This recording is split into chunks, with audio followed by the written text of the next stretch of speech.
All right, ready to dig into some precious metals. Sounds good to me. Today, we're taking a deep dive into Wheaton Precious Metals. They have been making some serious moves in the industry. I'm ready. What do we have to work with? We've got their Q3 2024 report, fresh off the press, plus some pretty interesting announcements they've made recently. We'll try to break it all down for you, give you the rundown on how Wheaton is doing right now and maybe where they're headed. You know, one of the things that makes Wheaton so interesting is their business model. Oh, yeah. It's a little different than your typical mining company. Okay, yeah, I was reading about that. Precious metals streaming. That's it. And with all the ups and downs in commodity prices we've been seeing lately, it's definitely generating some buzz. It definitely caught my eye, too. Plus, their report is full of interesting tidbits. Record cash flow, new agreements, even a $1 million challenge to make mining more sustainable. It's a lot to unpack. Let's start with that streaming model. Yeah, okay, good idea. It's kind of the key to understanding their whole financial picture. All right, lay it on me. How does it work? And why is everyone so excited about it? So instead of owning and operating mines directly, they provide financing to mining companies. Okay. And in return, they secure the right to buy a big chunk of the future production of precious metals. I see. Often at a price way below market value. It's like getting a killer deal on gold before it's even out of the ground. Oh, so they're like specialized investors backing promising mines. Exactly. They get the rewards without the headaches of actually running a mine. Sounds pretty sweet. But how does that translate to actual money? That's where things get interesting for investors. This model gives them incredibly high cash operating margins because most of their costs are fixed up front. Right, so they have a lot of financial wiggle room. Exactly. They can ride the waves of those fluctuating commodity prices better than traditional mining companies. Much less risk. Yeah, and investors love that steady, long-term growth, you know? Absolutely. Speaking of growth, let's look at those Q3 2024 numbers. Oh, they are impressive. Record-breaking operating cash flow. Wow, really? $254 million, up almost 49% compared to last year. That is a huge jump. It is. And you know, Wheaton's CEO, Randy Smallwood, said it himself.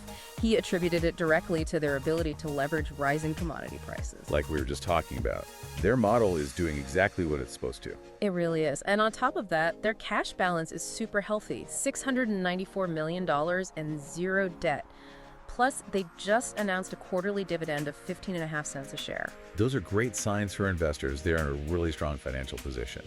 But cash flow is only one part of this story, right? What about actual production? Did they strike gold this quarter? Their gold equivalent production was 144,200 ounces in Q3. Okay. Now that's pretty much on par with last year. But remember, they expect their 2024 production to be between 550,000 and 620,000 ounces for the entire year. So steady and predictable. Just what investors want to hear. But what about those big growth projections for the future? That's where it gets exciting. They're projecting over 800,000 ounces by 2028. A big jump.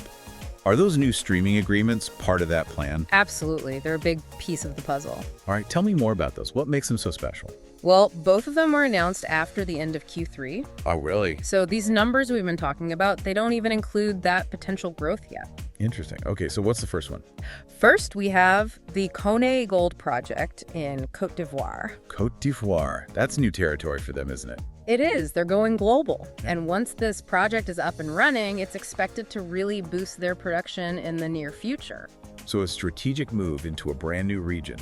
Smart. It is. Now, the second agreement is an amendment to an existing stream on the Phoenix project in Chile. So they're doubling down on a project they already like. Exactly, strengthening their position. Investors like to see a company that can balance growth with stability, you know? They do. But okay, before we get too far, tell me about the money. What are the details of these agreements? Sure. For Koné, Wheaton is paying $625 million upfront during construction, and in return, they get a sliding scale percentage of the gold production, starting at 19.5%. So a big investment, but potentially a big payoff. Exactly. Now, for the Phoenix Amendment, they're paying an extra $100 million to increase their stake. And they're adjusting the payment to 20% of the spot gold price for all the gold they get. A smaller investment, but still a strategic move. It is. They're clearly thinking long term. Right. But let's not forget about their current mines. Right, what's going on there? Well, it's a mix of ups and downs like you'd expect with such a diverse portfolio. Makes sense. For instance, at Salobo in Brazil, gold production went down a bit because the ore grades were lower. Yeah, okay. But on a positive note, the Salobo III processing plant came back online in July after a fire. So, back on track? Yeah. Any other highlights? Peñasquito in Mexico had a great rebound this quarter. Last year, a labor strike had completely shut down production during the same period. Oh, wow, yeah, I remember that. So they're back to normal there. They are. And then there's Voisey's Bay in Canada. They saw a huge increase in cobalt production, like 118% increase. Wow, 118. Yeah. They're almost done transitioning to an underground mine there. Sounds like that's paying off big time. It is. But there were some production dips at Constancia and Stillwater. Right, I saw those mentioned in the report. What's Yeah. the story there? At Constancia in Peru, both gold and silver production were down. But that's mainly due to planned stripping activities. Oh, They expect it to lead to higher grades and more production later on. so a short-term dip for a long-term gain. What about Stillwater? Stillwater is a bit more complicated. Because palladium prices are so low right now, they've decided to put their Stillwater West operations in Montana on hold. So they're just pausing things until the market improves. Yeah, pretty much. You know, commodity prices can be unpredictable. They can. Even the best strategies can't control everything. It's true. But this decision shows that they're willing to adapt to maximize their profits. Makes sense. So far, we've seen a company with a really solid business model, impressive financials, and a focus on growth. But I also know they're making moves in the sustainability world. Oh, absolutely. They're not just about profits. They want to make the whole industry more responsible. It's nice to see. And that's where this Future of Mining Challenge comes in. $1 million prize for anyone who can develop technologies that make mining less harmful to the environment. $1 million. Wow.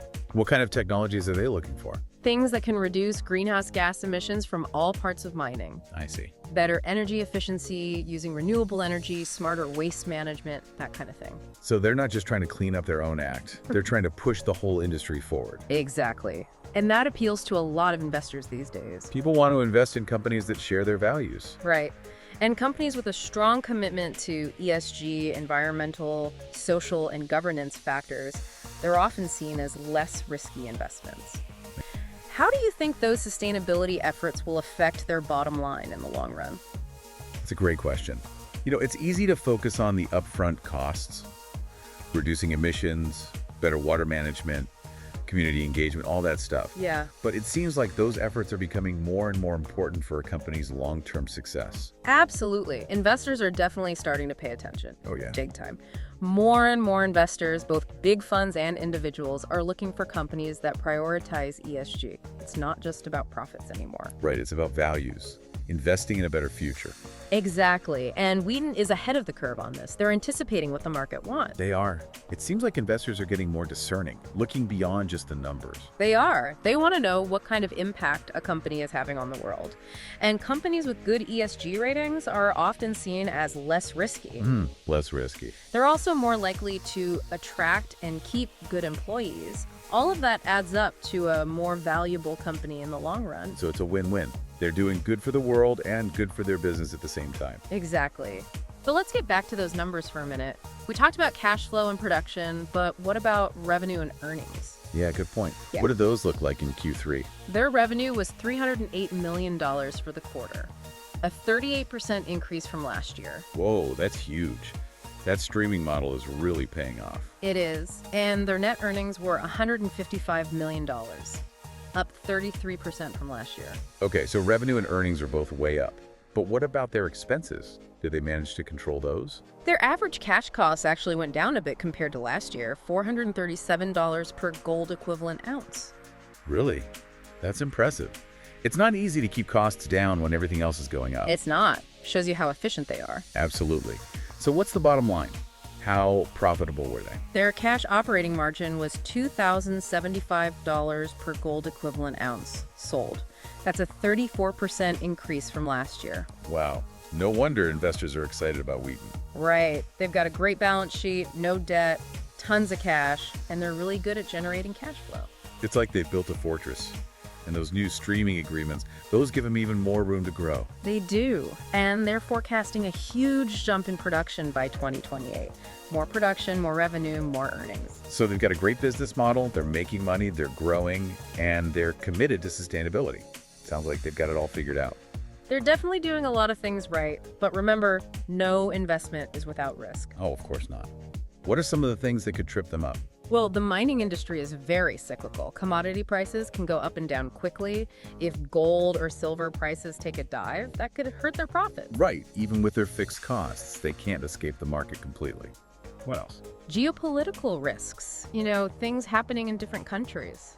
Changes in environmental regulations, operational challenges at the mines they've invested in.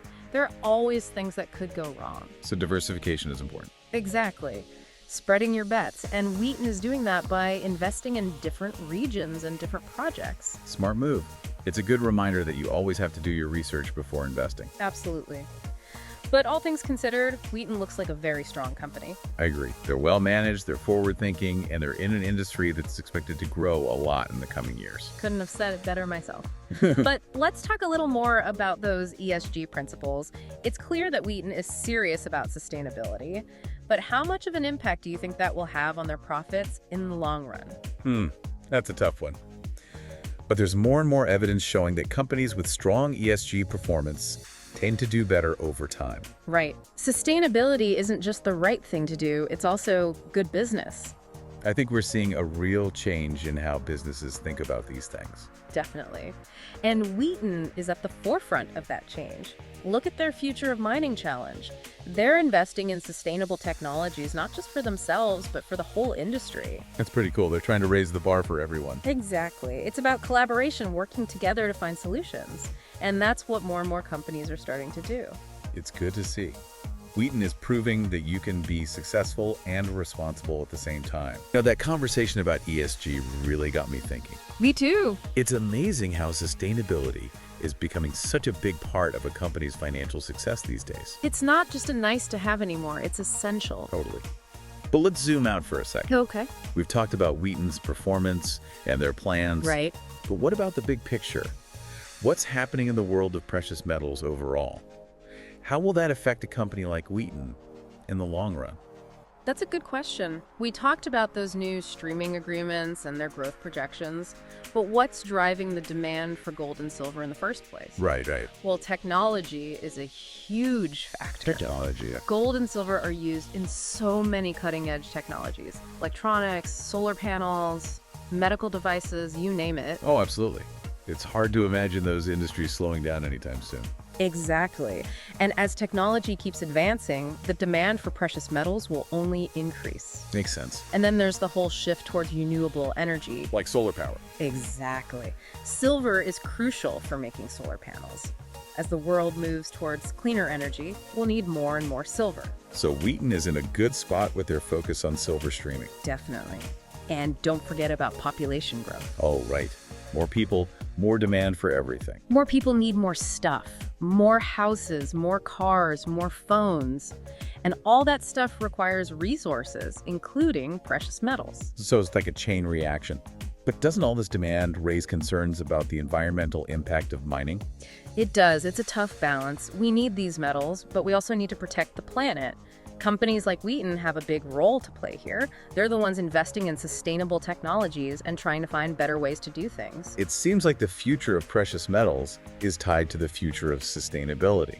Absolutely. Companies that can do both, make money, and be responsible, those are the ones that will succeed in the long run. And it seems like Wheaton is on the right track. They're not just talking about sustainability. They're putting their money where their mouth is. They are. That Future of Mining challenge is a great example. They're investing in innovation, trying to make the whole industry better. It's a smart move. They understand that a rising tide lifts all boats. Exactly. It's about collaboration, working together to find solutions that benefit everyone. It's inspiring to see a company taking such a proactive approach. It is. They're showing that you can be profitable and responsible at the same time. Well, I think we've given our listeners a lot to think about today. Wheaton's financial performance, their growth plans, their commitment to sustainability, and the big trends shaping the future of precious metals. We've covered a lot of ground. We have. We've looked at their business model, their impressive growth, and their focus on ESG. We've talked about their strengths and potential risks, and hopefully we've given our listeners the information they need to understand this company and this industry a little better. Definitely. It's a fascinating company operating in a dynamic industry. The future is full of possibilities. It is. And with that, we'll wrap up our deep dive. Thanks for joining us. Keep learning, keep exploring, and we'll see you next time.